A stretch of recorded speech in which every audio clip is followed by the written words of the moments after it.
Paul's muscles flexed and strained. He wanted to fight against the strap holding him down, but at the same time, he wanted to be there.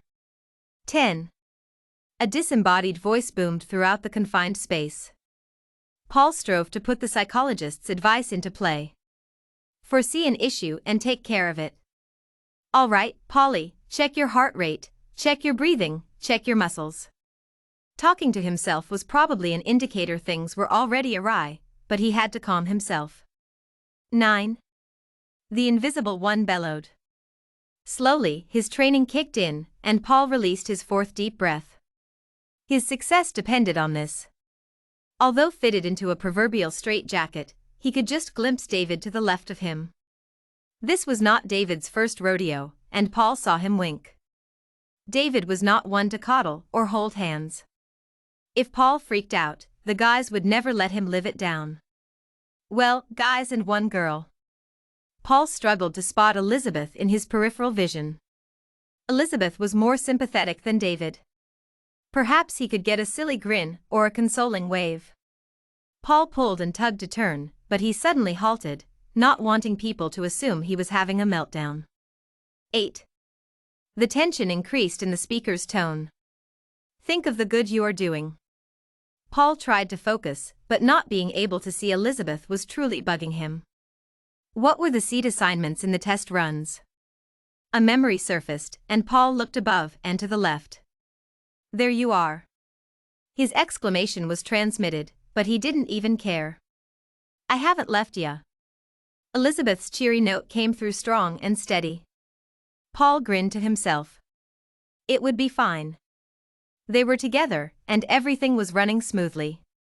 Wait, what was that grinding noise? 7. The relentless timer continued. Thomas. You hear that? Paul could not care less if he got ribbed for this. He had to know if there was a problem.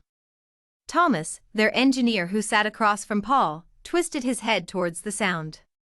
He fiddled with his own straps. Oh, let it ride. I'm sure it's nothing. David hollered. Paul wasn't so confident, and he was not going to risk their lives solely on David's reassurances. He was thankful to see Thomas putting in a call. The relief was instantaneous. The grinding stopped, and Thomas gave him a thumbs up. Just a flap blowing about. We're good. Thomas affirmed. 6. Paul resisted the urge to return the yell. He started at his toes and relaxed each body part on the ascent to his head.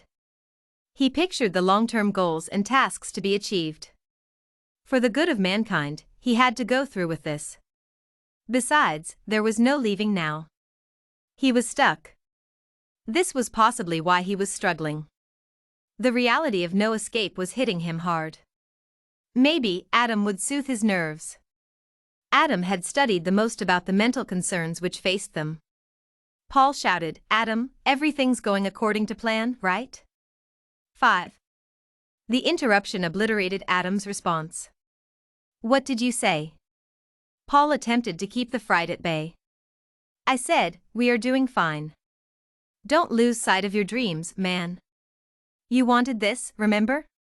You fought to be here. Adam's soft bass flowed into Paul's ear. Paul poured all of his attention into the facts Adam had brought up.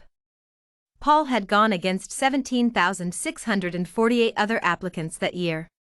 His name had been the lucky winner along with 9 others.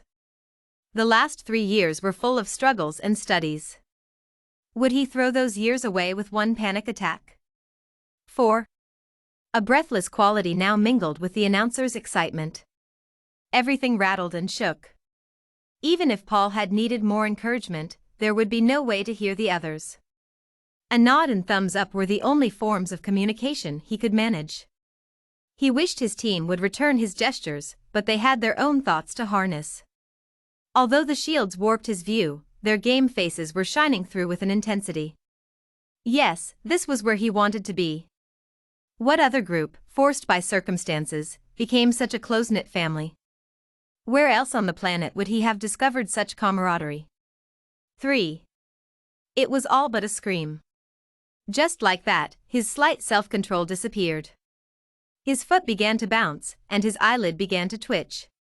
No way out. No way out. His brain chanted. A finger touched his own. His seatmate was offering comfort? Paul cocked his head at David. He would never have figured David would relent from his bullying, but it appeared like David was attempting to nod at him. Amazing. Paul had imagined the countdown ending before he was blown away, but this was a momentous event. As he had been telling himself, there was nowhere on earth he would find someone to watch his back like these guys did. 2. The exhilaration intensified. Paul had no family to leave behind, but he did wonder if his neighbor would take care of his little home as well as he claimed he would. The projected year of isolation would leave his yard open to the offense of weeds and animals. Did he care though? Compared to the vastness awaiting him? He had to decide right now if he could do this. He had to commit in his heart to leave all else behind. He only had a moment more.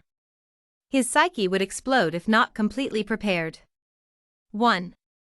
The echoing number was like a smack to the forehead. Polly, you've had this on your bucket list since you were 3. Don't doubt yourself. Your horizons are about to expand. His inner monologue settled to a pleasing docility. This is it. The volume outside vibrated Paul's very soul. The imminent departure was felt throughout every cell in the occupants' bodies. Blast off. Houston's announcement was drowned out by 200 decibels of rocket-fueled power. Space rushed towards them, luring them in with its sweet siren song.